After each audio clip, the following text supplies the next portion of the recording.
मित्रों,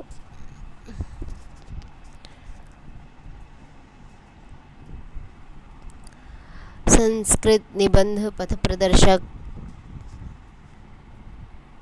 इस ग्रंथ के माध्यम से हम संस्कृत व्याकरण एवं रचना पढ़ रहे थे, जिसका आज दूसरा पाठ है।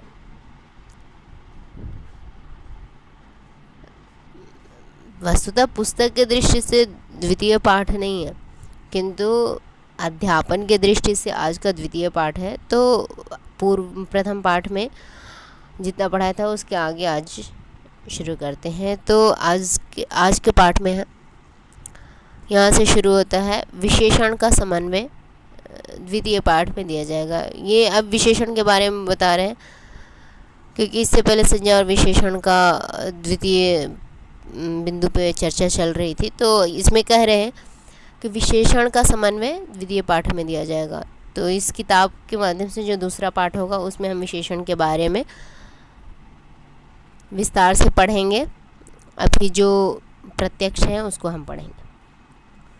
कह रहे हैं कि ऐसी दशाओं में क्रिया सर्वदा कर्ता तद उद्देश्य की अनुगामिनी होती है। तो कैसी दशा में क्रिया सर्वदा कर्ता की अनुगामिनी होती है? तो एक उदाहरण दिया है यहाँ पे, तस्मात् सखा त्वमसि, इसलिए तू मित्र है, इसका अर्थ हुआ। तो ये जो सखा शब्द है वो त्वम का विशेषण है। और ये त्वम क्या है? त्वम जो करता है, त्वम जो करता है उसकी अनुगामिनी क्रिया असि है। तो त्वम ये युष्मज्जुपपदे समानाधिकरणे स्थानिन्यपि मध्यमः, इस पाणिनीय सूत्र से युष्म शब्द उपपद हो तो मध्यम पुरुष होता है। तो मध्यम पुरुष का एक वचन में त्वम के साथ असि का ही प्रयोग होगा। तो अस्ति स्तः सन्ति, असि स्तः स्थ, अस्मि स्व स्म। तो ये मध्यम पुरुष में त्वम युवाम यूयम बनता है। तो त्वम एक वचन में है, अतः असि मध्यम पुरुष का एक वचन का ही प्रयोग होगा, क्योंकि त्वम ये जो करता है वो क्रिया क्या होगी? उसकी अनुगामिनी होगी, अर्थात कर्ता की अनुगामिनी क्रिया होती है, ये समझना चाहिए। अगला है, जब पात्र, आस्पद, स्थान, पद, प्रमाण, भाजन इत्यादि शब्द विधेय के तौर पर प्रयुक्त होते हैं, तब ये सर्वदा एक वचन और नपुंसकलिंग में ही होते हैं। तो हम उदाहरणों के माध्यम से देखेंगे। तो ये कह रहे कि ये जो शब्द हैं जहाँ पर विधेय होंगे, मतलब प्रयुक्त होंगे, वहाँ पे क्या होगा? वो शब्द जिनके साथ रहेंगे वो शब्द क्या होगा? नित्य ही एक वचनांत होगा और नपुंसक लिंग होगा, चाहे कर्ता, उद्देश्य मतलब कर्ता चाहे वो किसी भी लिंग में हो या किसी भी वचन में हो, उससे कोई फर्क नहीं पड़ता। और लिंग वचन क्रियापद कर्ता का अनुगामिनी ही होती है, न कि विधेय स्थानीय संज्ञा का। अगर एक कि जो क्रिया होगी वो कर्ता की ही अनुगामी होगी, विधेय स्थानीय संज्ञा या विशेषण शब्दों की नहीं होगी। अब उदाहरण दे रहे हैं।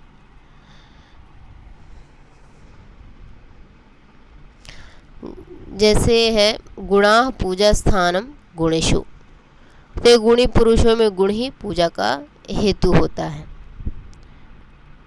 तो गुणी पुरुषों में गुण ही पूजा का हेतु होता है। तो यहाँ पे गुणा जो है वो प्रथमा विभक्ति का बहुवचन का रूप है, और गुणाः यहाँ पे कर्ता है। तो गुणाः पूजा स्थानम गुणेषु, गुणियों में, गुणी पुरुषों में गुण ही पूजा का हेतु होता है, कारण होता है।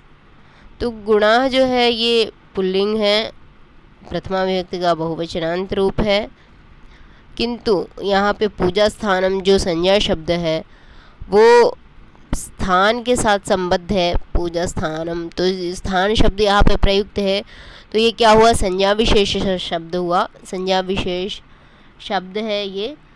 अतः नित्य ही एक वचनांत और नपुंसकलिंग में ही ये प्रयुक्त होगा। तो गुणाः पूजा स्थानम गुणेषु, गुणाः कोई भी लिंग हो, कोई भी वचन हो, कोई भी कुछ भी हो, उससे कोई फर्क नहीं पड़ता। अभी तो यहाँ पे जो संज्ञा विशेष शब्द है स्थान शब्द, वो नित्य ही नपुंसकलिंग होगा, और गुणाः जो करता है वो उसका तो क्रिया अनुगामिनी होगी, क्रिया अनुगामी हो, कर्ता का अनुगामी क्रिया होती है, तो वो गुणा पूजा स्थानम गुणेषु संति इस तरह कह सकते हैं। किंतु पूजा स्थानम अस्ति इस प्रकार नहीं कह सकते, क्योंकि पूजा स्थानम ये नित्य ही नपुंसकलिंग और एक वचनांत शब्द ही प्रयोग है, उससे कर्ता का कोई समन्वय नहीं होने वाला है। कर्ता का समन्वय तो क्रिया के साथ ही होगा। अग्रिम उदाहरण है आर्य मिश्राः प्रमाणम, ये मालविकाग्निमित्रम का है। तो ये वचन मालविकाग्निमित्रम का है, आर्य मिश्राः प्रमाणम, अर्थात आप श्रीमान प्रमाण है, अर्थात आपकी सम्मति मान्य है। अर्थात कह रहे आर्य मिश्राः प्रमाणम, आप मतलब श्रीमान प्रमाण है, अर्थात आपकी सहमति सर्वोपरि है, सम्मति आपकी जो सम्मति है वो शिरोधार्य है, इस प्रकार का अर्थ है।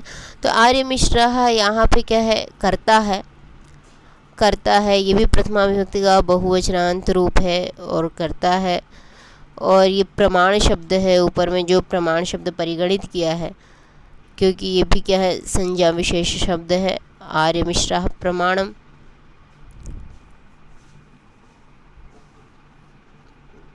तो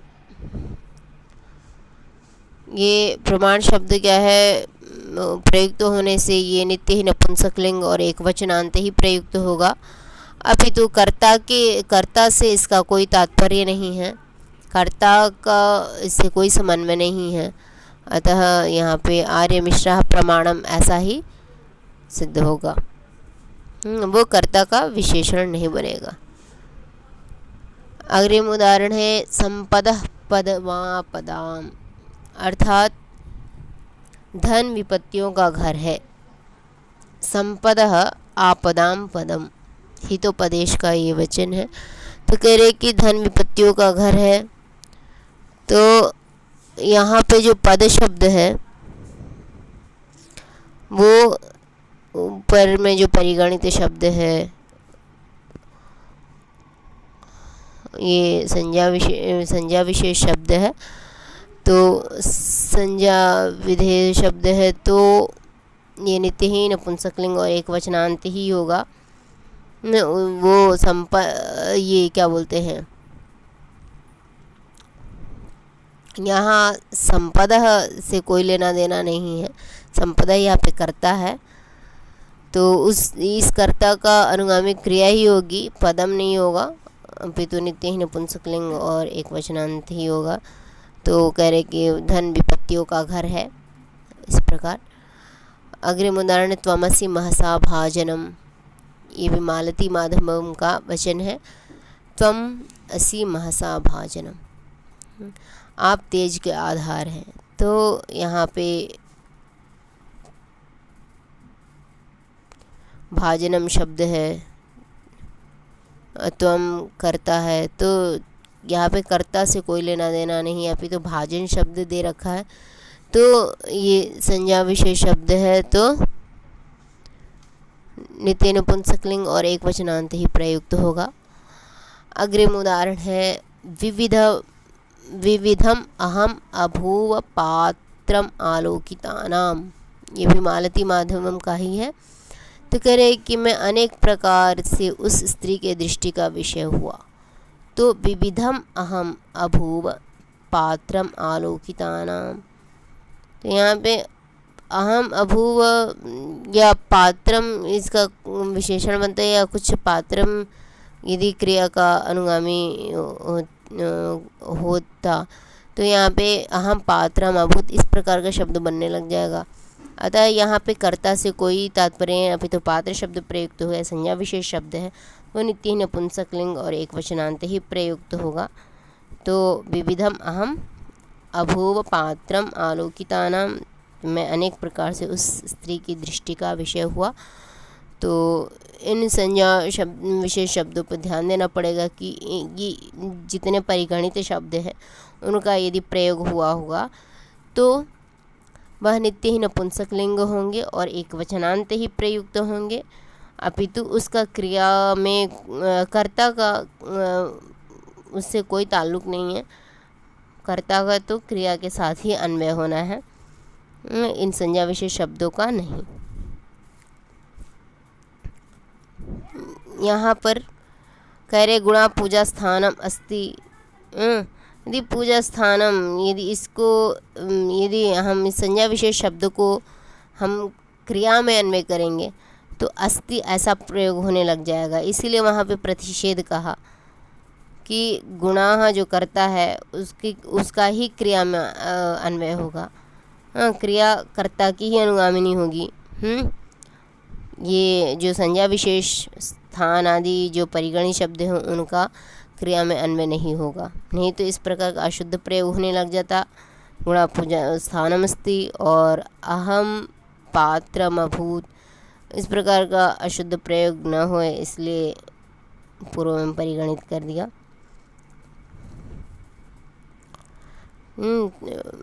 चाहे स्थान और पात्र शब्द वाक्य में किसी भी स्थान पर हो उससे कोई लेना देना नहीं है, कर्ता के अनुसार ही क्रिया होगी, अपितु इन परिगणित शब्दों का से कोई लेना देना नहीं करता और क्रिया का। ये नित्य ही नपुंसक लिंग और एक वचनांत ही शब्द होंगे जिनका परिगणन कर दिया है ऊपर में। अब अग्रिम है होना, मालूम पड़ना, दिखाई पड़ना इत्यादि अपूर्ण विधेय वाली क्रियाओं का अर्थ पूरा करने के लिए जो संज्ञा अथवा विशेषण शब्द प्रयुक्त होता है वह प्रथमा विभक्ति में रखा जाता है। कह रहे कि होना, मालूम पड़ना, दिखाई पड़ना इत्यादि अपूर्ण विधेय वाली जो क्रियाएं हैं, क्रियाओं का अर्थ पूरा करने के लिए जो संज्ञा अथवा विशेषण शब्द प्रयोग होंगे वो प्रथमा विभक्ति में ही रखा जाएगा, अन्यों में नहीं। उदाहरण जैसे दिया सर्ग एषते, ये रघुवंश का वाक्य है। तो सर्ग एषते, तो यहाँ पे क्या है, तो ये अपूर्ण वाक्य है कि ये सर्ग एषते यदि आपका यह संकल्प है तो ऐसा मालूम हो रहा है कि आपका यह संकल्प है, तो यह अपूर्ण वाक्य रहा कि एष सर्ग एषते, तो ये अपूर्ण वाक्य है। विधेय संज्ञा ये विधेय संज्ञा विशेष शब्द है, तो ये क्या हुआ, इसमें प्रथमा विभक्ति हो जाएगी सर्ग, सर्ग एषते, एष सर्ग, तो ये अपूर्ण वाक्य है, में प्रथमा हो जाएगी। इसी प्रकार प्रभुर्बुभूषुर्भुवनत्रयस्य, प्रभुर्बुभूषु भुवनत्रयस्य अर्थात तीनों लोगों का स्वामी होने की इच्छा करता हुआ, तो प्रभु का विशेषण बुभूषु होना यहाँ पे अर्थ है। तो प्रभुर्बुभूषु भुवनत्रयस्य, तो यहाँ पे भी क्या हो जाएगा, प्रभु का विशेषण होने से बुभूषु का यहाँ भी प्रथमा ही हो जाएगी, प्रभुर्बुभूषु बुभूषु ये प्रथमा ही हुआ। तो ये विशेषण शब्द है, विधेय विशेषण शब्द है, तो प्रभुर्बुभूषु होना अर्थ यहाँ पे है बुभूषु, तो इस प्रकार इसमें भी प्रथमा हो गई। अब अगला है मदनाक्लष्टेयम आलक्ष्यते, तो अर्थात कामासक्त है, इस प्रकार का कुछ आलक्षित होना, तो ये भी मतलब यहाँ पे मालूम पड़ रहा है, दिखाई पड़ रहा है कि वो काम आ सकते हैं, इस प्रकार का कुछ अर्थ है। ये शाकुंतलम का, अभिज्ञान शाकुंतलम का ये वाक्य है। तो यहाँ पे मदनाक्लेष्टेयम इस तरह दिया है, तो ये भी क्या है, मदनाक्लेष्टेयम। ये भी क्या हो जाएगा, एक वचन में ही प्रयुक्त होगा अपूर्ण वाक्य होने से। तो इस प्रकार ये हुआ। अब अग्रि में पुकारना, नाम रखना, बनाना, सोचना, चुनना, नियुक्त करना इत्यादि अपूर्ण विधेय वाली सकर्मक क्रियाओं के कर्माच्य में भी उपर्युक्त ही नियम लगता है। तो कह रहे कि इन अर्थों में भी यदि अपूर्ण विधेय वाली सकर्मक क्रियाओं के कर्माच्य में भी उपर्युक्त नियम, अर्थात इनमें भी क्या होता है, प्रथमा विभक्ति ही होगी। तो सकर्मक क्रियाएं वो होती हैं जिनका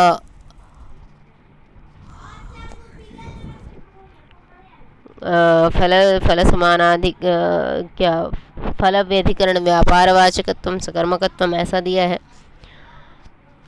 तो जिनका फल और व्यापार भिन्न भिन्न अधिकरण में हो। धातु का दो अर्थ होता है, फल और व्यापार। तो फल का भिन्न अधिकरण हो, व्यापार का भिन्न अधिकरण हो, इस प्रकार की जो क्रियाएं होती है, धातुएं होती है, वो सकर्मक होती हैं। उदाहरण से समझेंगे। तो इस प्रकार तो उदाहरण दे रखा है, कुक्कुरो व्याघ्रः कृतः, हितोपदेश का ये शब्द है, वाक्य है। तो कुत्ता बाघ बना दिया गया, तो यह बनाना अर्थ दे रखा है। तो वैसे यदि हम इसको हम कर्तृवाच्य में करते हैं, कुक्कुरो व्याघ्रः कृतः, तो इस प्रकार बनेगा।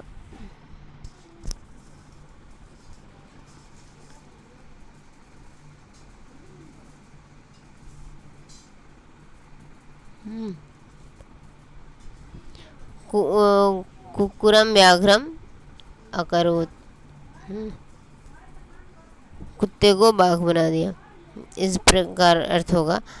तो यहाँ पे लेकिन वाच्य परिवर्तन कर दिया, कर्माच्य में ये शब्द प्रयोग है, कुक्कुरो व्याघ्रः कृतः। तो यहाँ पे पूर्व नियम ही होगा कि यदि सकर्मक क्रियाओं के कर्माच्य में भी प्रथमा विभक्ति होगी, तो प्रथमा विभक्ति होगी व्याघ्रः कृतः, कुत्ता बाघ बना दिया गया। तो दोनों में यहाँ पे बनाना अर्थ है, तो व्याघ्रः कृतः व्याघ्र बनाया गया, कुत्ता को बाघ बना दिया गया। तो व्याघ्र में क्या हो जाएगी, प्रथमा विभक्ति हो जाएगी। इस प्रकार नायम मूर्खो मंतव्यः, वह मूर्ख नहीं समझा जाना चाहिए। तो यहाँ पे सोचना या पुकारना या मानना, जो भी अर्थ ले लीजिए आप, तो नायम मूर्खो मंतव्य, वह मूर्ख नहीं समझा जाना चाहिए, अर्थात उसको मूर्ख मत समझिए, इसका अर्थ ये। तो यहाँ पे मूर्ख ना आयम मूर्ख, यह जो है ये कर्माच्य में है, इसमें भी क्या हो जाएगी, प्रथमा विभक्ति हो जाएगी। इसी को यदि हम कर्तृवाच्य में करते तो इमं मूर्खम मामन्यताम, इस प्रकार का अर्थ होगा। किंतु कर्माच्य में है तो यहाँ पे भी प्रथमा विभक्ति हो जाएगी, नायम मूर्खो मंतव्य।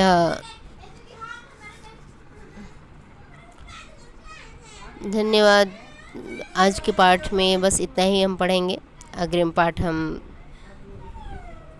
अगले दिन देखेंगे। धन्यवाद।